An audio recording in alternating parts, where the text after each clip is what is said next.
కుమారుడు సౌలు అను ఒక రాజుకి పుట్టిన ఆయన ముగ్గురు కుమారుల్లో ప్రథమ కుమారుడు ఈయన యోనాతాను అనే ఈ కుమారుడు ఆయన ఒక రాజు కుమారుడు అయిన ఈయన దావీదు ఎవరు? దావీదు యెషై కుమారుడు.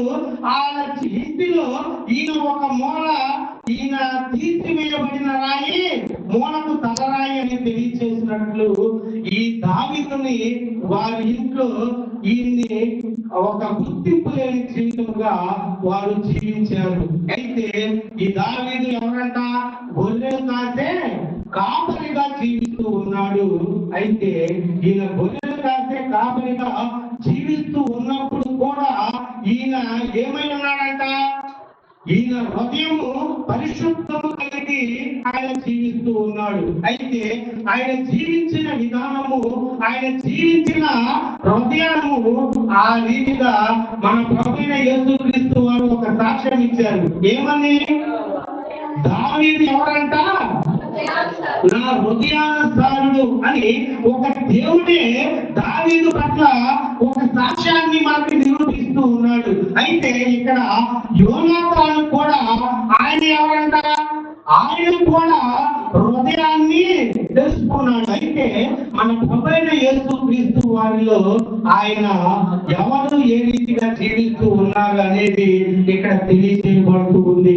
అయితే ఇక్కడ యోనాతాను దావీదు హృదయాన్ని తెలుసుకుని ఆయనతో ఒక స్నేహాన్ని చేయటము ప్రారంభించాడంట.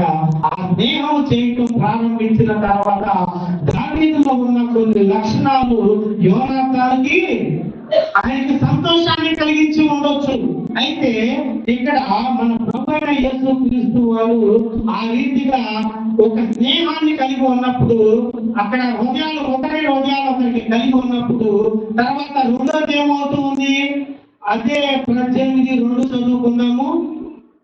మొదటి సమయాలు 18:2.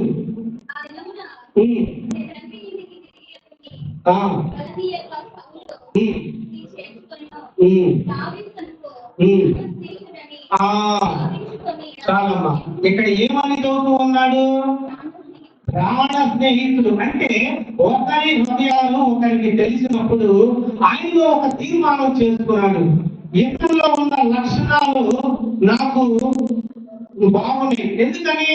ఈయన కలిగి ఉన్న విధానము, ఇతరులో ఉన్న తగ్గింపు జీవితము, ఇతరులో ఉన్న కొన్ని లక్షణాలు నా జీవితంలో లేవేమో.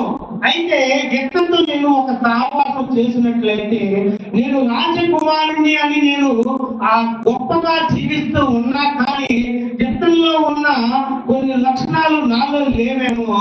ఇతరులతో నేను స్నేహం చేసినట్లయితే నాకు ఆ లక్షణాల్లో కొన్ని లక్షణాలు వస్తాయి. అప్పుడు ఆ లక్షణాలని నేను అందిపుచ్చుకోవాలంటే ఇతన్ని నేను ఏమని కోరుకోవాలంట? ప్రాణ స్నేహితుడు అని ఆయన సంబోధించుకుంటూ ఉన్నాడు. ఏమని సంబోధించుకుంటూ ఉన్నాడంటే దావీదు నా ప్రాణ స్నేహితుడు అని ఆ మాటను సంబోధించుకుంటూ ఉన్నాడు. అయితే మన ప్రభువైన యేసుక్రీస్తు వారు నీ హృదయాన్ని, నా హృదయాన్ని చూసినప్పుడు, అయితే మనము కూడా మన ప్రభువైన యేసుక్రీస్తు వారిలో ఉన్న కొన్ని లక్షణాలను మనం చూసినప్పుడు దేవునితో మనము, ఆయన ఒక మన ప్రాణ స్నేహితుడు, ఆయన మన కొరకు ఏమిచ్చాడట?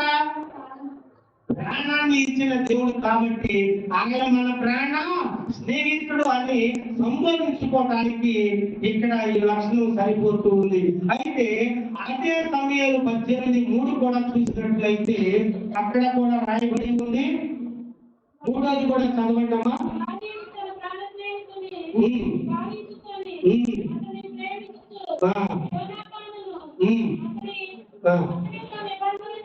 నిబంధన చేశాడు. ఇక్కడ ఏమైంది? మూడవది నిబంధన. అయితే మొట్టమొదటిగా అతనితో ఒక స్నేహాన్ని ప్రారంభించినప్పుడు ప్రాణ స్నేహితుడు అని అనుకున్నాడు. ప్రాణ స్నేహితుడు అని అనుకోవటమే కాదని ఇక్కడ ఇంకొకటి ఏమంటూ ఉన్నాడు? ఒక నిబంధన చేసుకుంటూ ఉన్నాడు. అంటే మన జీవితంలో నీవు ఎవరితో స్నేహం చేస్తూ ఉన్నావు, నీవు ఎవరితో కలిగి ఉన్నావు, సహవాసము ఎవరితో కలిగి జీవిస్తూ ఉన్నాము అనేది మనము ఒకరికి ఒకరు పరిశీలించుకుని ఒక నిబంధన తీసుకోవాలి. ఏమి నిబంధన తీసుకోవాలి? మన ప్రభువైన యేసుక్రీస్తు వారు ఈ లోకంలో జీవించినప్పుడు ఆయన కొరింథీయులకు రాసిన పత్రికల్లో ఏమని చెబుతూ ఉన్నాడు? అక్కడ నా చెంతకు రండి, అప్పుడు మీరు నా హృదయానుసారులు అవటానికి ఒక అవకాశము నేను తెలియజేస్తాను అని తెలియజేస్తూనే కాదు కానీ మీతో నా స్నేహము బహు సౌందర్యము కలిగినదిగా ఉండాలి అంటే దేవునితో మన స్నేహము కలిగి ఉండాలనేది అక్కడ మూలవాక్యంలో తెలియచేయడమే కాదు కానీ ఆ తెలియచేసిన దేవుణ్ణి మనము కలిగి ఉన్నప్పుడు మనం ఏం తీసుకోవాలంట? ఒక నిబంధన తీసుకోవాలనేది ఇక్కడ మనకి 3వ మాటలో తెలియజేస్తూ ఉన్నాడు. ఈయన ఎవరో ఆ రీతిగా చేస్తూ ఉంది.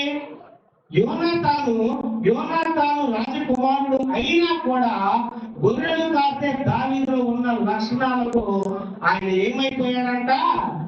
ఒక దాసుడుగా, ఒక స్నేహితుడిగా, ఒక ప్రాణ స్నేహితుడిగా ఒక నిబంధన చేసుకోవటము ప్రారంభిస్తూ ఉన్నాడు. అయితే మామూలు మనిషితోనే స్నేహాన్ని ఈ రీతిగా యోనాతాను సంబోధించినప్పుడు మన ప్రభువైన యేసుక్రీస్తుని మనము వెంబడించేటప్పుడు ఆయనను కూడా మనం అదే రీతిగా అట్టి మాటలతో సంబోధించటము ఆయనకి ఏమాత్రము తగదు. ఎందుకంటే ఆయనలో ఉన్న ప్రతిదీ మనము తెలుసుకున్నప్పుడు మన ప్రభువైన యేసుక్రీస్తు వారు ఆయన మన పట్ల చూపిన ప్రేమ ఉండొచ్చు, ఆయన మన పట్ల చూపిన జాలి ఉండొచ్చు, ఆయన మన పట్ల చూపించిన కృప ఉండొచ్చు, ఆయన మన పట్ల చూపించిన ప్రేమ ఉండొచ్చు. ఆయన ఇదే రీతిగా ఆది కాలంలో మొట్టమొదటిగా ఆయన ఎవరిని సృష్టించాడు? మన ప్రభువైన యేసుక్రీస్తు వారు ఆదాము గారిని మొట్టమొదటిగా సృష్టించినప్పుడు ఆదాము గారితో దేవుడు కూడా ఒక స్నేహ బాంధవ్యాన్ని ఏర్పరచుకొని ఆయన రోజు ఆదాము గారి దగ్గరికి వస్తూ పోతూ ఉండేవాడంట. వస్తూ పోతూ ఉండేటప్పుడు ఆదాము గారితో ఆ స్నేహ బంధాన్ని కలిగి ఉన్నప్పుడు దేవుడు ఆయనతో రోజు సమాచారము ఏం చేస్తూ ఉన్నావు, ఏమి తిన్నావు, నీ కొరకు నేను ఈ రీతిగా నేను సృష్టించానని ఒకరు బాంధవ్యాలు కలిగి జీవిస్తూ ఉన్నప్పుడు ఆయన దేవుడు ఒక ఆలోచన కలిగి ఉన్నాడు. ఏమని? నా స్నేహితుడితో నేను మాట్లాడుతూ వస్తూ పోతూ ఉన్నాను, కానీ నా స్నేహితుడికి సాకైన సహాయకురాలు భార్యను నేను జత చేసినట్లయితే నేను లేనప్పుడు కూడా నా స్నేహితుడు సంతోషంగా ఉంటాడని ఆ స్నేహ బాంధవ్యంలో దేవుడు అక్కడ అవను సృష్టించడం జరిగింది. అయితే ఇక్కడ మన ప్రభువైన యేసుక్రీస్తు వారు ఆయన ప్రేమ స్నేహ బాంధవ్యంలో ఆయన చూపించిన విధానము మనకి తెలియజేయబడుతూ ఉంది. అదే రీతిగా మనము ఒక స్నేహితుడితో మన స్నేహాన్ని కలిగి ఉన్నప్పుడు ఆ స్నేహితుడికి ఏ ఆపద వచ్చినా, ఆ స్నేహితుడికి ఏ విధానమైన సహాయం చూపించాలని అనుకున్న ఆ స్నేహితుడికి మనము వెనుదిరిగి చూపకూడదనేది ఈ వాక్యము ఒక సారాంశము. స్నేహితుడితో మనం ఏమి కలిగి ఉండాలంట? ప్రేమ కలిగి ఉండాలి, స్నేహితుడి క్షేమం కలిగి ఉండాలి అనేది ఈ వాక్యము మనకి తెలియజేయబడుతూ ఉంది. అయితే ఒక నిబంధన చేసుకోవాలి. అదే రీతిగా దైవజనులతో మా బాబాయ్ను బాబాయ్ స్నేహ బాంధవ్యం కలిగి ఆయనతో కొన్ని సంవత్సరాలు దైవజనులతో వారు కలిసి ఏకైకముగా ముందుకు కొనసాగడం జరిగినప్పుడు అప్పుడంట రోజు ఏ టైం అయినా కానీ దైవజనుల దగ్గరికి వెళ్ళి వారు దైవజనులతో కొంతసేపు కూర్చొని వారి జీవితాన్ని అలా చెప్పుకుంటూ వారి కాలాన్ని జరిగిస్తూ వచ్చేవారంట. అయితే అక్కడికి వెళ్ళేటప్పుడు దానిలో తొట్టుపోయి వెళ్ళేటప్పుడు దైవజనుల ఇంటికి వెళ్ళేటప్పుడు అక్కడ ఒక కుక్క అక్కడ వెంటబడుతూ ఉండేదంట. అయితే మా బాబాయ్ తెలివిగా దానికి ఒక బెల్లాన్ని చూపించి ఆ రీతిగా దాన్ని కంట్రోల్ చేశాడు. అయితే మన జీవితంలో కూడా మనం ఎవరితో స్నేహం కలిగి ఉన్నప్పుడు మనం వెళ్ళే దారిలో అనేకమైన విధములుగా శత్రువు కొన్ని పొంచి ఉంచుతాడు. అయితే ఆ శత్రువు పొంచి ఉన్న కొన్ని విధాలను మనం తప్పించుకోవాలంటే దానికి ఏది అవసరమో దానికి ఇచ్చినట్లయితే ఆ శత్రువు కూడా మన దగ్గర నుంచి దూరం అయిపోతాడు. అయితే దేహ బాంధవ్యంలో కొన్ని ఇబ్బందులు కలుగుతాయి. అక్కడ కుక్క ఉంది, నేను దైవజనం దగ్గరికి వచ్చేపోయినప్పుడు దాచాన్ని కల్పించుకొని ఎక్కడ నేను భక్తం చేయాలి అని ఆలోచించలేదు ఆ రోజు మా బాబాయ్. ఏమని అనుకున్నాడు? దానికి ఏది చూపిస్తే అది నా దగ్గరికి రాకపోకుండా ఉండింది. నేను దైవజనులతో ఒక స్నేహ బాంధవ్యాన్ని కలిగి ఉండాలి అని అంటే నేను ఎలా జీవించాలి? అయితే ఈ జీవితంలో నాకు కొన్ని కావలసిన ప్రయోజనకరమైన మాటలు దైవజనుల దగ్గర నాకు దొరుకుతూ ఉన్నాయే. వాటిని నేను అందిపుచ్చుకోవాలంటే ఈ కుక్కలు నేను దాన్ని ఏ రీతిగా దూరం చేయాలి అని నేను చెప్పి అనుకొని ఆయనలో ఉన్న ఒక విధానాన్ని తెలివిగా దాన్ని ఆసక్తిని చూపించి దాన్ని దూరపరచడం జరిగింది. అయితే మన ప్రభువైన యేసు క్రీస్తు వారిలో మనం జీవించేటప్పుడు కూడా ఆయనతో మనము ఒక స్నేహ బాంధవ్యాన్ని కలిగి జీవించేటప్పుడు కూడా సాతాను కొన్ని లక్షణాలు అంటే భయప్రాంతులుగా గురి చేయొచ్చు, అనారోగ్య పరిస్థితుల్లో కుటుంబాలతో ఇబ్బందులుగా మనల్ని చూపించవచ్చు. అయితే వెళ్ళే దారిలో కొంతమంది విమర్శలు మనకు ఎదురై ఉండొచ్చు. అయితే అనేక మంది మనల్ని నిందించవచ్చు, అనేక మంది మనల్ని దూషించవచ్చు. అయితే వాటిని మనం లెక్క చేయకూడదు. కానీ వాటికి ఏ రీతిగా మనము వాటిని బలపరుచుకొని దేవునితో ఒక స్నేహ బాంధవ్యాన్ని ముందుకు కొనసాగించుకోవాలనేది మనకి దేవుని వాక్యము తెలియజేయబడుతూ ఉంది. అలాగనే వారు ఆ రీతిగా దైవజనులు స్నేహ బాంధవ్యాలతో వారి కలిసి ముందుకు కొనసాగినప్పుడు వారి జీవితంలో వారు ఏమై ఉన్నారంట? మన కళ్ళ ముందలే ఇద్దరు బాప్తిసం తీసుకున్నారు, ఇద్దరు దేవుడిని నమ్ముకున్నారు, ఇద్దరు ఆయన దేవుని ప్రేమను ముందు వెనక ఏదైనా కానీ వారి జీవితాన్ని కొనసాగిస్తూ ఉన్నారు. అయితే ఈ దేహ బాంధవ్యాలలో మనం అందిపుచ్చుకున్న విధానంలో మన జీవితం వ్యర్థం కాదని మనకు తెలియజేయబడుతూ ఉంది. కొన్ని సాక్షి జీవితాలు మనకు కావస్తూ ఉన్నాయి. దేవునితో నీవు అతి సాక్షి జీవితాన్ని కలిగి జీవించినట్లయితే మన జీవితము ఏ రీతిగా ముందుకు కొనసాగిపోతూ ఉందంటే ఆ ప్రేమను వర్ణించడానికి ఇక్కడ యోనాతాను గారు వారి జీవితాన్ని మనకి తెలియజేస్తూ ఉన్నాడు. అదే 18:4 కూడా చూద్దాము. అదే 18:4 మరియు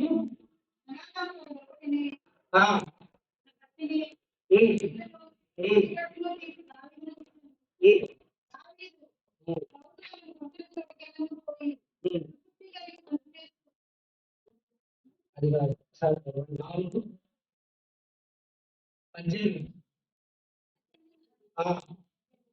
మరియు చదవండి. మరియు యోనాతాను తన దుప్పటిని, తన కత్తిని, తన విల్లును నడికట్టును తీసి దావీదుకి ఇచ్చారు. చాలమ్మా. అంటే ఇక్కడ నాలుగవది బహుమానము ఇస్తూ ఉన్నాడు. ఇక్కడ దావీదుకి యోనాతాను ఒక బహుమానములుగా ఇస్తూ ఉన్నాడు. అంటే ఈ స్నేహ బాంధవ్యాల్లో కొన్ని చోట్ల మనము వారి దగ్గర మనము తీసుకోవడం కానీ మనము వారికి ఇవ్వడం కానీ ఇవి జరుగుతూ ఉంటాయి. అయితే ఇక్కడ యోనాతాను తన స్నేహితుడు మేలు కోరి తనకి ఒక బహుమానంగా ఇస్తూ ఉన్నాడు. ఏ బహుమానాన్ని ఇస్తూ ఉన్నాడు?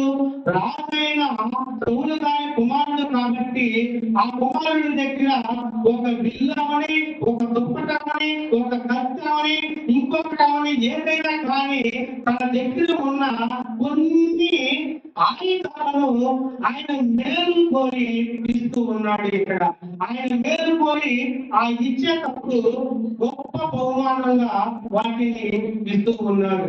ఆయన దావీదుకి అట్టి బహుమానాలు ఇవ్వడానికి కారణం ఏంటంటే, దావీదు తన స్నేహితుడు కాబట్టి స్నేహితుడికి అవసరమైనది ఏది అని తెలుసుకున్నాడు. యోనాతాను తన స్నేహితుడు గొర్రెల్ని కాస్తూ ఉన్నాడు. ఆయన జీవితాన్ని ఎడారుల్లో జీవిస్తూ ఉన్నాడు. ఆయన ఎడారుల్లో గొర్రెలను కాస్తూ ఆయన జీవిస్తూ ఉన్నప్పుడు ఆయన దగ్గర సరైన ఆయుధం లేదు. ఆయన అక్కడ చలివేసిన, ఆయన అక్కడ వర్షం పడినా, ఆయన అక్కడ ఎండ కాసిన, ఆయన ఎడారిలో జీవిస్తూ ఉన్నప్పుడు ఆయనకి ఏదైనా ఒక సింహం అయినా కానీ, ఎలుగుబంటైనా కానీ, ఇతర ఏదైనా మృగాలు అతని మీదకి వస్తూ ఉంటాయి. అయితే దావీదు క్షేమం కోరి దావీదుకి నేను ఒక బహుమానంగా నా దగ్గర ఉన్నది నేను ఇచ్చినట్లయితే దావీదుకి అయ్యి ఉపయోగపడతాయి అని చెప్పి ఆయనలో ఒక ఆలోచన కలిగి దావీదుకి బహుమానము ఇచ్చాడట. ఈ బహుమానాలు దావీదు అందిపుచ్చుకొని ఆయన జీవితంలో ఆయన దావీదు యోనాతాను మంచి స్నేహితులుగా ముందుకు కొనసాగిపోతూ ఉన్నారు. అయితే మన ప్రభువైన యేసు క్రీస్తు వారిని కూడా మనము కూడా అదే రీతిగా మనము ప్రేమించి మన జీవితాన్ని కొనసాగిస్తూ ఉన్నప్పుడు అదే బహుమానాలు మన ప్రభువైన యేసు క్రీస్తు వారు ఆ రీతిగా మనకు ఇస్తూ ఉంటాడు. అయితే మనము మొట్టమొదటిగా ఇక్కడ యోనాతాను దావీదుకి ఇచ్చినట్లు, యోనాతాను మనలాంటి మామూలు స్వభావం కలిగిన వ్యక్తి. దావీదుని మనము ఏమని అనుకోవాలంటే దేవునిగా సంబోధించుకోవాలి. ఎందుకంటే దేవునికి మనం ఏ రీతిగా ఇవ్వాలి అనేది ఇక్కడ యోనాతానులో ఉన్న కొన్ని లక్షణాలను చూసి మనం తెలుసుకోవాలి. అక్కడ యోనాతాను తనకి కలిగినది, తన దగ్గర ఉన్నది అక్కడ దావీదుకి ఇష్టం జరుగుతూ ఉంది. అయితే మనము కూడా మన ప్రభువైన యేసు క్రీస్తు వారికి ఏమి ఇస్తూ ఉన్నాము? ఒక దేహ బాంధవ్యాన్ని కలిగి దేవుళ్ళు మనము జీవించటం కాదు, కానీ ఈ లోకంలో జీవించే నీవు నేను దేవునికి ఏమి ఇస్తూ ఉన్నాము? దేవుడు నీ దగ్గర నుంచి ఏమి కోరుతూ ఉన్నాడు? నీ అందం కోరుతూ ఉన్నాడా? నీ ఐశ్వర్యాన్ని కోరుతూ ఉన్నాడా? నీ బంగారాలు కోరుతూ ఉన్నాడా? నీ గంటలు కోరుతూ ఉన్నాడా? ఏమి కాదు దేవుడు నిన్ను కోరుతూ ఉంది. దేవుడు ఏమి కోరుతూ ఉన్నాడంటే నీలో ఉన్న వాడు జీవితం కలిగి ఉన్నావు. ఆ జీవితాన్ని తీసివేయటానికి కొన్ని లక్షణాలు నీలో మార్పు తేవటానికి, ఆ లక్షణాలలో నీకు సౌందర్యాన్ని ఇవ్వటానికి, కొన్ని లక్షణాలు నీలో ఉన్నది తీసివేయటానికి దేవుడు కోరుతూ ఉన్నాడు. అప్పుడు దేవుడు కోరినప్పుడు నీలో ఉన్న ప్రతి లక్షణాలను నీవు పరిశీలన చేసుకొని దేవునికి నేను ఏమిస్తూ ఉన్నాను? నా హృదయాన్ని ఇస్తూ ఉన్నానా? నా సమయాన్ని ఇస్తూ ఉన్నానా?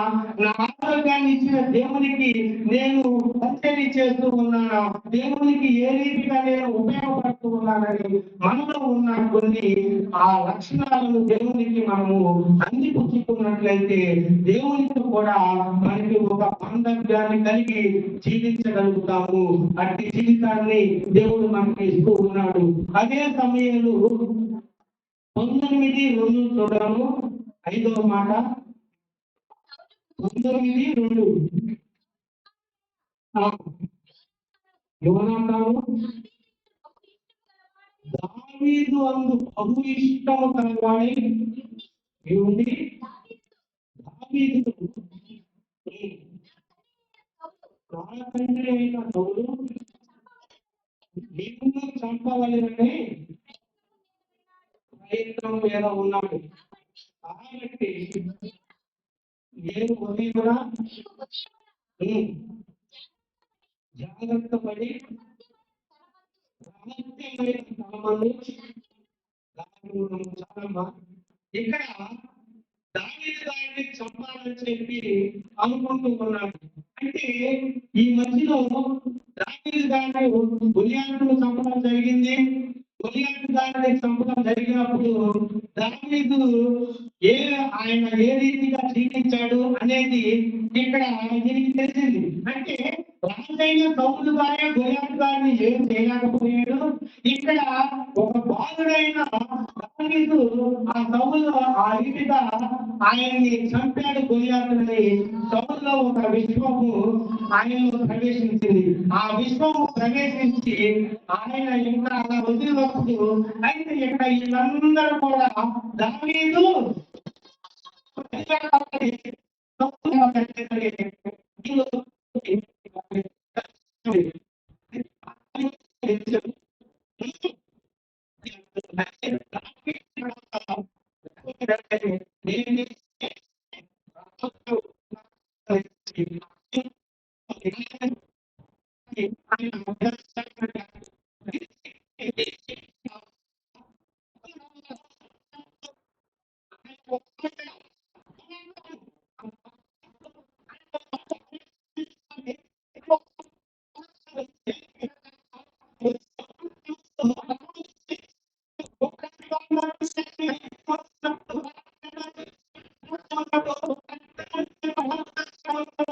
వారిలో ఉన్న ప్రేమ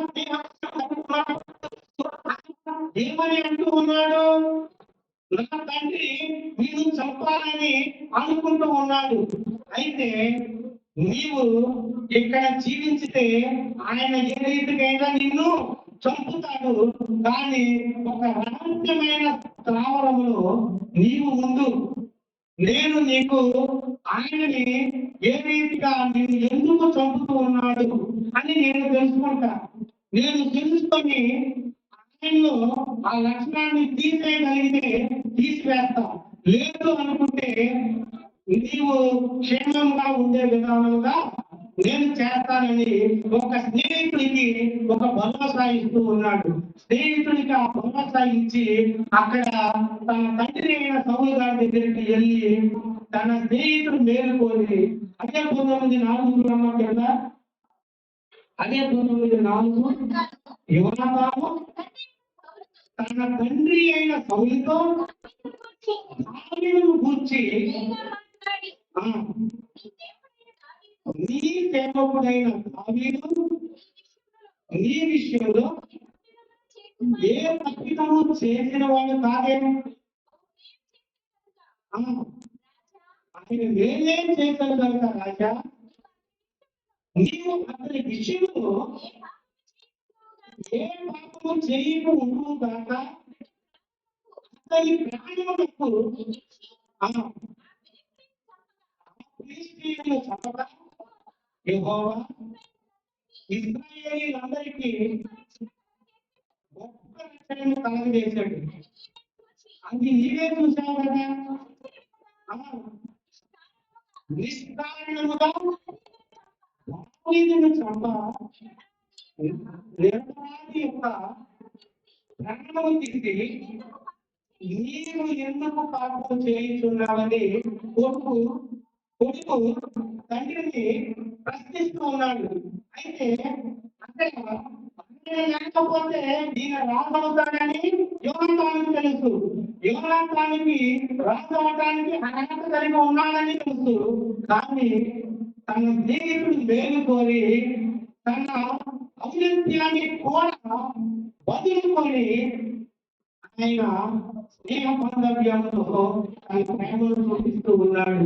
అయితే ఈ లోకంలో జీవించే మనము ఈ లోకంలో ధనకరంగా కలిగి జీవిస్తూ ఉండొచ్చు. కానీ అయితే ఆ పేరులు ఆ ప్రత్యక్షలు ఆ ధనగలతలు అవి నాకు ఉన్నాయి అని చెప్పి ఇక్కడ మనము దేవుణ్ణి దూషించినట్లయితే ఆయన మనకంటే గొప్ప దేవుడు కాబట్టి, ఆయన అనేక మందిని సృష్టించిన దేవుడు కాబట్టి ఇవన్నీ ఆయన కింద ఒక దుమ్ము ధూళి లాంటివి అని ఇక్కడ తెలియజేయబడుతూ ఉన్నాయి.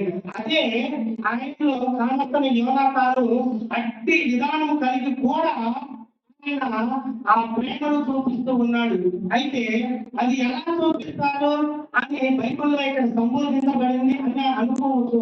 కానీ ఉదాహరణకి నేను ఒక ధనవంతుని చూపిస్తాను. ఎవరంటే ఆయన రత్నం టాటా గారు. ఆయన లక్షల కోట్లకి అధిపతి. ఆయన లక్షల కోట్లకి అధిపతి అయి ఉన్నారు కానీ ఈ లోకంలో మొట్టమొదటిగా ధనవంతుల జాబితాలో ఆయన నంబర్ 1 స్థానంలో ఆయన ఉంటాడంట. అంత గొప్ప ధనవంతుడు ఒక సాదా సీదా ఒక చిన్న వ్యక్తి ఆయనతో స్నేహం చేశాడంట. ఒక బిడ్డతో ఎంత వయసు? అతను ఒక చిన్న వయసు, ఒక 18 20 ఏదో అతని వయసుతో అతనికి చరిత్ర మనకు అవసరం లేదు కానీ అతనితో రతన్ టాటా గారు స్నేహం చేశాడు. ఎందుకు స్నేహం చేశాడు అంటే మూగ జీవుల పక్షాన ఆ పిల్లవాడు ఆయన విధానాన్ని తెలుసుకున్నాడంట. అయితే కొన్ని కుక్కలు రోడ్డు పైన ప్రయాణం చేసేటప్పుడు వాహనాలు ఢీకొడుతూ ఉంటాయి. అయితే చీకట్లో అవి కానరాకోకుండా కొన్ని జరుగుతూ ఉంటాయని మూగజీవుల పక్షాన ఆ అబ్బాయి ఒక ఆలోచన కలిగి ఏం చేశాడంటే వాటి మెడలో రేడియం బెల్టులు తయారు చేసి పెడితే అవి లైట్ ఫోకస్ కి వాటికి కనబడి అప్పుడు వాహనాలు కొంత నిలిపి వాటిని దాటడం జరుగుతుంది. అతను ఒక చిన్న ఆలోచన కలిగి మూగజీవుల పక్షాన అతి కార్యక్రమాన్ని నిర్వర్తించి వాటికి బెల్టులు అందిస్తూ ఉన్నాడట. అయితే ఆ విధానము రతన్ టాటా గారికి నచ్చింది. నచ్చి ఈ కుర్రాడు ఎంత చిన్న వయసులో ఒక మూగజీవుల పక్షాన ఎంత ప్రేమ కలిగి ఉన్నాడు అని అతనితో ఒక స్నేహ బాంధవ్యాన్ని ఏర్పరుచుకున్నాడంట. స్నేహానికి వయసుతో సంబంధం లేదు, స్నేహానికి కులంతో సంబంధం లేదు, స్నేహానికి మతంతో సంబంధం లేదు, స్నేహానికి ధర్మంతో సంబంధం లేదు. స్నేహానికి ఒక ప్రేమ కలిగి ఉండాలనేది ఇక్కడ యోనాతాన్ని చూసి మనం నేర్చుకోవాలి. అక్కడ రతన్ టాటా గారి ఈ లోకంలో మన కలవగా కానొస్తూ ఉంది. ఆ చిన్న బిడ్డను తీసుకొని చేర తీసి అతని మరణము వరకు కూడా అతనితో స్నేహం చేయటం ప్రారంభించాడంట. అదే రీతిగా ఇక్కడ యోనాతాను కూడా తన విధానాన్ని తను ఆ రీతిగా తండ్రి తనకి రావాల్సినది కూడా అతను ఎక్కడ తీసుకుంటాడనేది కూడా లేకపోకుండా తన ప్రేమని చూపిస్తూ ఉన్నాడు. ఆ విధానంగానే స్నేహ బాంధవ్యంలో తన ప్రాణాన్ని కలిగి అక్కడ మనకి తెలియజేస్తూ ఉన్నాడు. అదే ఇప్పుడు మనము 6 మాటలు తెలుసుకుందాము. అదే 7వది కూడా చూద్దాము. అదే మొదటి సమయాలు 23, అదే సమయాలు మొదటి సమయాలు 23 16వ అధ్యాయం చూద్దాం. 16వ అధ్యాయం చూద్దాం. సౌలు కుమారుడైన యోనాతాను లేచి వనములో ఉన్న దావీదు యొద్దకు వచ్చి తండ్రి అయిన సౌలు నిన్ను పట్టుకొని చాలు, నీవు భయపడవద్దు, నీవు ఇశ్రాయేలీయులకు రాజు, నేను నీకు సహకారి అవును, ఇది నా తండ్రి అయిన సౌలుకు తెలిసి ఉన్నదని నీతో చెప్పి దేవుణ్ణి బట్టి అతనిని బలపరిచాను అని ఇక్కడ సంబోధించడం జరిగింది. అయితే రాజు చేయాలి అని ఎవరైనా కోరుకుంటారా? మౌనంగా ఈ లోకంలో జీవించే నేనై ఉండొచ్చు, మీరై ఉండొచ్చు, ఇంకొకరై ఉండొచ్చు, ఎవరైనా కానీ ఒక రాజుగా, ఒక ప్రధానమంత్రిగా, ఒక ముఖ్యమంత్రిగా మనకు ఒక అవకాశం వచ్చింది అనుకోండి, అవకాశం రాకపోతే నా స్నేహితుడికి ఇయ్యండి అని ఎవరైనా అంటారా? అంటే ఇక్కడ యోనాతానులో ఆ లక్షణాలు కానొస్తూ ఉన్నాయి. యోనాతాను స్నేహ బాంధవ్యాల్లో ఆ లక్షణాలను చూసి దావీదును స్నేహంలో ఏమి చూశాడో కానీ ఆయనకి రావాల్సిన ఘనతలై ఉండొచ్చు, ఆయనకి రావాల్సిన సింహాసనమై ఉండొచ్చు. ఆ స్నేహంలో ఆయనన్నిటికీ దావీదుకి అందిపుస్తూ ఉన్నాడు. అయితే ఈ లోకంలో నీకున్న ధనఘనతలను తీసుకొచ్చి మన ప్రభువైన యేసుక్రీస్తు వారి చేత పెట్టినప్పుడు అదేమవుతూ ఉన్నట, అది గొప్ప మేలుగా మారుతూ ఉంది. అయితే ఒక తండ్రి కుమారులు వారి జీవితంలో ఆ తండ్రి నా పుట్టినరోజుకి నా స్నేహితులు ఉన్నారయ్యా, వాళ్ళకి నేను పార్టీ ఇవ్వాలి, నాకు కొంత ధనాన్ని ఇవ్వమని చెప్పి అడిగాడంట. అడిగితే అప్పుడు వాళ్ళ తండ్రి అన్నారంట, అయ్యా నా దగ్గర అంత ధనం లేదు, కానీ నీకు కొంతవరకే ఇవ్వగలంటే ఆ కుమారుడు అన్నాడంట, నా ఫ్రెండ్స్ 200 మంది ఉన్నారు, 200 మందికి నేను పార్టీ ఇవ్వాలంటే ఈ ధనం సరిపోదు అని చెప్పి అన్నాడంట. అయితే నీకు 200 మంది ఫ్రెండ్స్ ఉంటే నీకు ఎవరు లేదా, నువ్వు ఫ్రెండ్స్ ఎవరికి నువ్వు పార్టీ ఇవ్వలేదా నీ వయసులో అని తండ్రిని ఆయన విమర్శిస్తూ ఉన్నాడంట. అయితే తండ్రి ఈ కుమారుడిని, అయితే నీ పుట్టినరోజుకి నీకు ధనాన్ని నేను నీ 200 మంది ఫ్రెండ్స్ కి నేను ఇస్తాను, అయితే మొట్టమొదటిగా నేను చెప్పింది నువ్వు చేసి అప్పుడు ఎంతమంది ఫ్రెండ్స్ ఉన్నారో అంతమందికి నువ్వు పార్టీ ఇవ్వు. అయితే నేను చెప్పిన ఒక మీరు నీకు 200 మంది స్నేహితులు ఉన్నారు అన్నావు కదా, నాకు 1.5 స్నేహితుడే ఉన్నాడు అన్నాడు. 1.5 స్నేహితుడేంటి, ఉంటే ఇద్దరు ఉండాలి, ఒకళ్ళు ఉండాలి, లేకపోతే లేకుండా ఉండాలి. 1.5 అంటే ఒక స్నేహితుడు అంటే నాకు బాగా నమ్మకం, ఒక స్నేహితుడు అంటే కొంత వరకే తెలుసు, కొంత తెలియదు, కాబట్టి అందుకనే 1.5 స్నేహితుడు అని చెబుతూ ఉన్నాను. అయితే నీ 200 మంది స్నేహితుడు దగ్గరికి వెళ్ళి నీవు ఒక విషయాన్ని చెప్పు. ఏమని చెబుతూ ఉన్నావంటే, నేను ఈ రోజు వస్తూ ఉన్నప్పుడు అక్కడ వేరే వాళ్ళు గొడవ అనుకుంటుంటే వారి విషయంలో నేను తల చూసి వాళ్ళు ఆపుతూ ఉంటే గమనే నా చేయి తగిలి వాళ్ళు పక్కకు పడి చనిపోవడం జరిగింది. అయితే ఆ సాక్ష్యాన్ని నేను చేయలేదు అని మీలో ఎవరైనా చెప్పి నన్ను రాయండి అని చెప్పమన్నారు. నన్ను మీ ఇంట్లో దాచి మా దగ్గరే ఉన్నాడు, ఇది చేయలేదు అని మీలో ఎవరైనా చెప్పండి అని అంటే 200 మంది స్నేహితుల దగ్గరికి వెళ్ళిన ఏ స్నేహితులు కూడా సహాయం చేయలేదంట.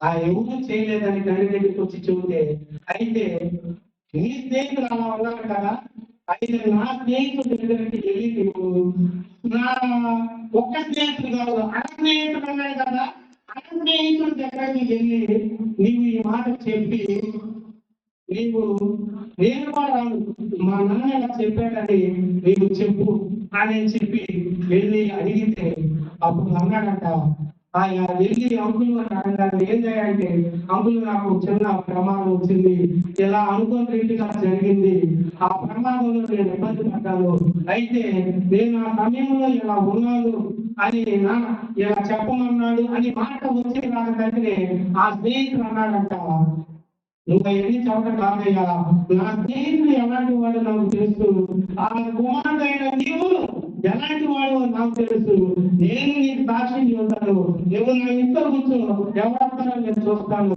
అని చెప్పి కూర్చోబెట్టాడంట. అయితే ఇప్పుడు నేను నీకు ధనాన్ని ఇస్తాను, ఏ స్నేహితుడికి నీవు పార్టీ చేసుకుంటావు చేయంటే అప్పుడు తన తండ్రి స్నేహితులు తన కుటుంబీకులతో ఆ పుట్టినరోజు చేయటం జరిగిందంట. అయితే ఈ లోకంలో జీవించే మనకి అనేక మంది స్నేహితులు ఉంటారు, అనేక మందితో మనము బంధాన్ని కలిగి ఉంటాము, కానీ ఎవరితో ఎంతవరకు మనం స్నేహము చేస్తున్నామో. అయితే స్నేహితులు అంటే ఏంటి, భార్యకి కూడా చెప్పుకోలేని కొన్ని విధానాలను స్నేహితులతో పంచుకుంటారు. ఆ స్నేహితులతో పంచుకొని ఆ మైండ్ లో ఉన్న ఆలోచనను, ఆ ఫ్రస్ట్రేషన్ ను తగ్గించుకోవడానికి అతి బాంధవ్యాన్ని కలిగి ఒకరికి ఒకరు ఆ స్నేహ బంధాన్ని కలిగి ఉంటారు. అయితే ఈ లోకంలో ఉన్న స్నేహితులు ఇప్పుడైతే అలా లేరు, కానీ అయితే ఇప్పుడు కాలం అలా ఉంటే కొంతమంది ఉండొచ్చు, కొంతమంది మంది ఉంటారు, కానీ వారిని కూడా పూర్తిగా నమ్మకానికి తెలియదు. ఇక్కడ ఆ తండ్రి అదే చదువుతూ ఉన్నాడు. ఎంతమంది ఉన్నారంట? ఒకటిన్నర స్నేహితుడు. అంటే ఆ స్నేహితుడు అంటే ఆయన సగం నమ్మేలు, సగం నమ్మాలి. అంటే అందులో కొన్ని లక్షణాలు దీనికి నచ్చకపోవచ్చు. అయితే ఈ లోకంలో జీవించే మనము ఈ లక్షణాలలో కొన్ని ఉంటాయి. మనం ఈ స్నేహ బాంధవ్యాల్లో కలిగి ఈ లోకంలో ఉన్న వారిని చూసుకొని, ఈ లోకంలో ఉన్న దండాలను చూసుకొని, ఈ లోకంలో ఉన్న మన ఉద్యోగాలు చూసుకొని, మన బిల్డింగ్లను చూసుకొని, మన స్నేహితులను చూసుకొని, మన రక్తములను చూసుకొని, మన కుటుంబీకులను చూసుకొని, మన స్నేహాన్ని దేవునితో ఉన్న ఒక స్నేహాన్ని మనం పోగొట్టుకున్నట్లయితే ఏమైనా ఈ లోకంలో నీవు చెప్పుకోలేని మాటలు ఒక స్నేహితుడితో పంచుకున్నప్పుడు ఒకప్పుడైనా ఇతరులతో ఆ స్నేహితుడు చెప్పొచ్చు. కానీ మన ప్రభువైన యేసు క్రీస్తు వారు నీవు ఆయనతో నీ మనసులో ఉన్న ప్రతిదీ దేవునితో చెప్పుకున్నట్లయితే నీ వేదన అవ్వచ్చు, నీ దుఃఖం అవ్వచ్చు, నీ కుటుంబ సమస్యలు అవ్వచ్చు, నీ ఇరుకులు అవ్వచ్చు, నీ ఇబ్బందులు అవ్వచ్చు, నీ ఉద్యోగ స్థానంలో ఇబ్బందులు అవ్వచ్చు, నీ ఉద్యోగంలో ఉన్న ఇబ్బందులు అవ్వచ్చు, అధికారులతో కలిగి ఉన్న ఇబ్బందులు అవ్వచ్చు, ఏదైనా కానీ కుటుంబంలో బిడ్డలతో భార్యతో ఏదైనా కానీ ఏ ఇబ్బందులైనా కానీ దేవునితో నీవు పంచుకున్నప్పుడు దేవుడు ఒకప్పుడు కాబట్టి ఒకప్పుడైనా నీ బిడ్డలను మారుస్తాడు, నీ భార్యను మారుస్తాడు, నీ అధికారులను మారుస్తాడు, నీ స్నేహితులను మారుస్తాడు. నీకు సహాయం చేయను అన్న వారి చేతనే నీకు సహాయం చేపించే దేవుడు మా దేవుడు. ఆ దేవుణ్ణి మనం నమ్ముకొని జీవించినట్లయితే ఆ దేవుడు ఆ సహాయాన్ని ఎలా చేస్తాడంటే అది ఈ లోకంలో జీవిస్తూ ఆయన్ని ఏ రీతిగా ప్రేమించి అతి సాక్ష్యాన్ని జీవించే మనము. రత్నం తాత గారు ఆ బిడ్డను తీసుకొని జీవించి ఉన్నప్పుడు అతని పేరు మీద కూడా కొన్ని షేర్లు రాయడం జరిగిందంట. ఏదో ఒక స్నేహ బాంధవ్యాల్లో ఆ అబ్బాయి ఆ ట్రస్ట్ పెట్టాడు కాబట్టి ఆ ట్రస్ట్ కి ఎలాంటి ధనబలం ఉండకూడదు, ఆ కుక్కలకి అలాంటి ఎప్పుడు లోక జీవులకి అలాంటి ఇబ్బంది కలగకూడదని ఆ బెల్ట్ తయారు చేసే కంపెనీకి ఈ ధనబలం ఉండకూడదని ఆ ధనాన్ని సరిపడా ఆయన సహాయం చేశాడు. అయితే మన ప్రభువైన యేసుక్రీస్తు వారిని కూడా మనం ఆ రీతిగా నమ్మి ఆయనతో మనం స్నేహం చేసినప్పుడు మనకి కూడా ఏ పట్ల లేకోకుండా ఆయన మూల జీవన పట్ల ఆయన చూపించిన ప్రేమ కన్నా కూడా మన ప్రభువైన యేసుక్రీస్తు వారు ఆయన శరీరముగా ఆయన పోలిక చొప్పున నిర్మించుకున్న మనలను కూడా ఆ రీతిగా దేవుడు పోషిస్తాడు, ఆ రీతిగా ఆశీర్వదిస్తాడు అని ఇక్కడ మనకి ఈ 7 మాటలు మనకి తెలియజేయబడుతూ ఉన్నాయి. మొట్టమొదటి మాట ఆయన హృదయాల కలయికగా తెలియజేస్తూ ఉన్నాడు. రెండవదిగా రక్షణ స్నేహితుడిగా తెలియజేస్తూ ఉన్నాడు. మూడవదిగా నిబంధన కలిగి ఉన్నాడు. అదే రీతిగా ఆయన నాలుగవదిగా ఆయన బహుమానములు ఇస్తూ ఉన్నాడు. సేవలో మనం అనిపించుకోవటము ఇక్కడ తెలియజేయబడుతుంది. బహుమానములు ఇస్తూ ఉన్నాడు. అదే రీతిగా అక్కడ ఐదవది బహు ఇష్టం కలిగి ఉన్నాడంట స్నేహంలో. ఆ స్నేహంలో ఏదో ఒక తాత్కాలికంగా కాదంటే ఉంది, బహు ఇష్టం కలిగి ఉన్నాడనేది ఐదవది తెలియజేస్తూ ఉంది. ఇక్కడ తండ్రితో ఏం చేస్తూ ఉన్నాడు? తన స్నేహితుడి సాక్ష్యాన్ని తెలియజేస్తూ ఉన్నాడు.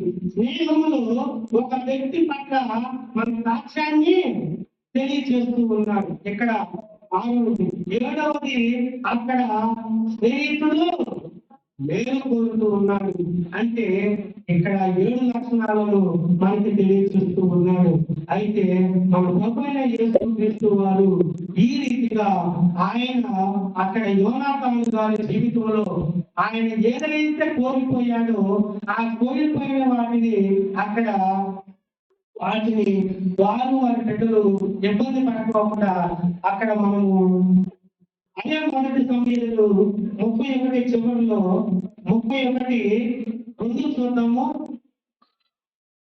అక్కడ యోనాతాను ఏమయ్యాడంటే అక్కడ చూడండి, సౌలును అతని కుమారులు తరుముచు యోనాతాను ఆ, ఈ, ఆ, సౌలు యొక్క ముగ్గురు కుమారులు హతము చేయబడి చాలా ఈ ముగ్గురు చనిపోయారు. కుమారుడు చనిపోయాడు, తండ్రి చనిపోయాడు. అయితే తండ్రి చేసిన దేశాన్ని బట్టి, తండ్రి చేసిన విధానాన్ని బట్టి వారు ఆ సింహాసనాన్ని అందుకోలేక వారి శాపాన్ని యోనాతాను ఆయన జీవిత సాక్ష్యాన్ని మీకు చూపించాను. ఒక స్నేహితుడు పట్లే ఆయన స్నేహ దామత్యం ఆ రీతిగా చూపించినప్పుడు ఆయనలో ఏమైనా పొరపాట్లు ఉన్నాయా? అయితే కొంతమంది ఈ లోకంలో మంచి వారు కూడా మరణిస్తూ ఉంటారు, చెడ్డవారు మరణిస్తూ ఉంటారు, మంచివారు మరణిస్తూ ఉంటారు. అయితే వారి పట్ల దేవుడు ఒక ప్రణాళిక కలిగి ఉంటారు. వారు చనిపోయినా కూడా వారిని వారి కుటుంబాన్ని దేవుడు దీవిస్తూ ఉంటాడు. అయితే అక్కడ యోనాతాను కుమారుడు ఎబిదర్ ఏదో ఉంది పేరు, ఎబిద్బోషెత్. ఆయన కుమారుడు ఆయన అంగవైకల్యం కలిగి జీవించాడంట. అయితే అంగవైకల్యం కలిగి జీవించినప్పుడు ఆయన దేనికి పని చేసుకోలేడు. ఆయన జీవించాలంటే ఈ లోకంలో ఆహారం తీసుకోవాలి కదా. అయితే ఆయన్ని ఎవరు పోషించారంట? దావీదుకు తెలిసిందంట. దావీదుకు తెలిసి నా స్నేహితుడు, వారి తండ్రి, వారి తమ్ముడు వారందరూ చనిపోయారు, ఇప్పుడు నేను వారి కుటుంబ బాధ్యత నేను తీసుకోవాలని చెప్పి ఆ కుమారుడు బాధ్యత తీసుకొని ఆయన తన కుమారులతో పాటు వారిని కూడా ఎబిద్బోషెతును పోషించాడు. అయితే మన ప్రభువైన యేసుక్రీస్తు వారిని మనం చూసినట్లయితే ఇక్కడ దావీదునికి ఆయన ఏ రీతిగా అన్ని చేసుకుంటూ వచ్చాడో, తన కుమారుని వదిలిపెట్టకుండా దావీదు గారు ఏ రీతిగా తన కుమారుడికి ఏ రీతిగా సహాయం చేస్తూ తన కుమారులాగా పెంచుతూ ఉన్నాడో, అదే రీతిగా మన ప్రభువైన యేసుక్రీస్తు వారి పట్ల కూడా మనము మన స్నేహ బాంధవ్యాన్ని కలిగి జీవించినట్లయితే దేవుడు మనల్ని కూడా ఆ రీతిగా దావీదు ఆయన యోనాతాను కుమారుని ఎలా చేపట్టాడో మన ప్రభువైన యేసుక్రీస్తు వారు మనకి ఏది జరిగినా, మన కుటుంబీకులను అవ్వచ్చు, మన రక్త సంబంధులను అవ్వచ్చు, ఎవరినైనా కానీ మన ప్రభువైన యేసుక్రీస్తు వారు చేస్తాడంటానికి ఈ వాక్యాన్ని దేవుడు నాకు తెలియచేశాడు. రాత్రి అక్క ఆ వాక్యం అన్నప్పుడు నేను ఏ వాక్యం చెప్పాలని చెప్పి దేవునితో నేను ప్రార్థన చేసుకుంటూ ఉన్నప్పుడు దేవునితో సహవాసము ఏ రీతిగా కలిగి జీవించాలని అది మనం తెలుసుకోవాలో అట్టి జీవితాన్ని నాకు తెలియచేయ్యా అని నేను అడుగుతూ ఉన్నప్పుడు, అట్టి జీవితకరమైన కృపను మా ఎలా చూపించావు కదయ్యా, అట్టి అర్హత కలిగిన వారు ఎవరయ్యా అని దేవుణ్ణి నేను బైబిల్లో అడుగుతూ ఉన్నప్పుడు యోనాతాను దేవుడు నాకు ప్రత్యక్షపరిచాడు. యోనాతాను చూడండి, ఆయన జీవితాన్ని ఆయన చూస్తూ ఉంటుంటే అంటే స్నేహంలో ఎంత ఆప్యాయతను దేవుడు మనకు చూపిస్తూ ఉన్నాడు. అదే రీతిగా దేవుడు వాక్యంలో దీన్ని మనం అమర్చుకొని దేవుడు మనకు తెలియచేసే విధముగా మనం ఈ వాక్యాన్ని ప్రతి ఒక్కరి జీవితంలో నాటుకొని మనకి ఆ లోకంలో జీవించే ఆ కుమారుడికి 200 మంది స్నేహితులు మనకు అవసరం లేదు, కానీ నేనైతే ఒకటే అనుకుంటూ ఉన్నాను, నాకైతే ఆ 1.5 స్నేహితులు కూడా నాకు అవసరం లేదయ్యా, ఆ 6 స్నేహితులు ఉన్నా చాలు అనుకుంటున్నాను. ఆ 6 స్నేహితులు ఉన్నా చాలు. ఎందుకంటే మన జీవితంలో అనేక మంది స్నేహితులు ఉంటారు, వారి అవసరాల్లో వారు ముగించుకొని వెళ్ళిపోతూ ఉంటారు. అది కాదు కానీ జీవితం అంటే ఒక ఆపద వచ్చినప్పుడైనా నిలబడి నా స్నేహితుడు ఎలాంటి వాడు అని ఒక సాక్ష్యాన్ని చెప్పగలిగిన వాడే నిజమైన స్నేహితుడు. అది యోనాతానులో నాకు కావచ్చింది. అదే ఇక్కడ ఈ లేఖనం ఒక స్థానము మూల వాక్యాన్ని చదువుకొని దేవుని వాక్యాన్ని ముగించుకున్నాము. మొదటి కొరింథీయులకు రాసిన పత్రిక 1వ అధ్యాయము 9వ వచనము. మన ప్రభు అయిన యేసుక్రీస్తు తను తన కుమారుని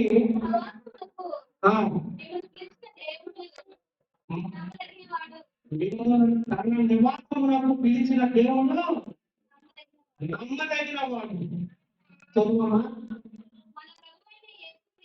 మన ప్రభు అయిన యేసుక్రీస్తు సహవాసమునకు మిమ్ములను పిలిచి దేవుడు నమ్మదగిన వాడు. సహోదరులారా, మీరందరూ ఐక్యత భావముతో ఏక భావముతో మాట్లాడవలెననియు మీలో ఏ పక్షపాతము లేక ఏక మనసు కలిగి ఏక తాత్పర్యము కలిగి మీరు సమర్థులై ఉండవలెననియు ఈ లేఖనాలు చాలమ్మా. యేసుక్రీస్తు పేరట ఈ మిమ్మల్ని వేడుకొంచున్నానని సంబోధిస్తూ ఉన్నాయి. ఇదే వాక్యాన్ని మనము కూడా మన జీవితంలో మనము కూడా సంబోధించుకున్నట్లయితే, మనము కూడా సాక్ష్యం కలిగి జీవించినట్లయితే, మన ప్రభువైన యేసుక్రీస్తు వారు అక్కడ దావీదు ఆయన కుమారుని ఏ రీతిగా పోషిస్తూ ఉన్నాడో అదే రీతిగా మన ప్రభువైన యేసుక్రీస్తు వారు మనల్ని కూడా పోషించడానికి ఎదురు చూస్తూ ఉన్నాడు అనడానికి ఈ వాక్యమే సారాంశము.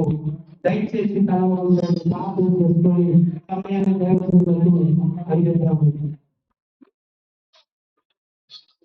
మహాపరిశుద్ధుడైన ప్రేమ కలిగిన తండ్రి, జీవాధిపతి, జీవము కలిగిన దేవ, ఈ వాక్యములో ఉన్న ప్రతి స్థానాన్ని మీరు మాకు తెలియజేసిన విధానాన్ని బట్టి యోనాతాను స్నేహ ధర్మాన్ని ఏ రీతిగా నిర్వర్తించాడో నాయన, మీతో మా స్నేహము కూడా ఆ రీతిగా మేము నిర్వర్తించడానికి ఈ లోకంలో ఉన్న ధనాలు, ఘనతలు, కళలు, బంధువర్గాన్ని చూసుకొని మేము జీవించడం కాదుదన్న తండ్రి, ఈ లోకంలో నీ కొరకు మేము ఏమి చేయగలిగి ఉన్నామో అట్టి సాక్షి జీవితాన్ని మేము కలిగి ఈ లోకంలో జీవించడానికి మాకు ఒక జ్ఞానాన్ని దయచేసి, అటు ధన్యత మాకు అనుగ్రహించి, అటు ఆలోచనని మాకు అనుగ్రహించి, నీ కృప, నీ కాపుదల, నీ శాంతి, నీ సమాధానము మా అందరి కుటుంబాలకు ఈ యంత్ర శబ్దం ద్వారా, ఈ లైవ్ ద్వారా వినే ప్రతి ఒక్కరికి కూడా సహాయము చేయమని, ముఖ్యంగా బలహీనులైన దాసులను కూడా బలపరుచుకొని జీవనకాయంగా ఈ పరిచర్యలో వాడుకోమని యేసయ్య నామములో ఈ మధ్యాహ్న కాల సమయంలో అడిగి వేడుకొని పొందుకోవాలని ఆశపడుతూ ఉన్నాను తండ్రి. ఆమేన్. ఆమేన్.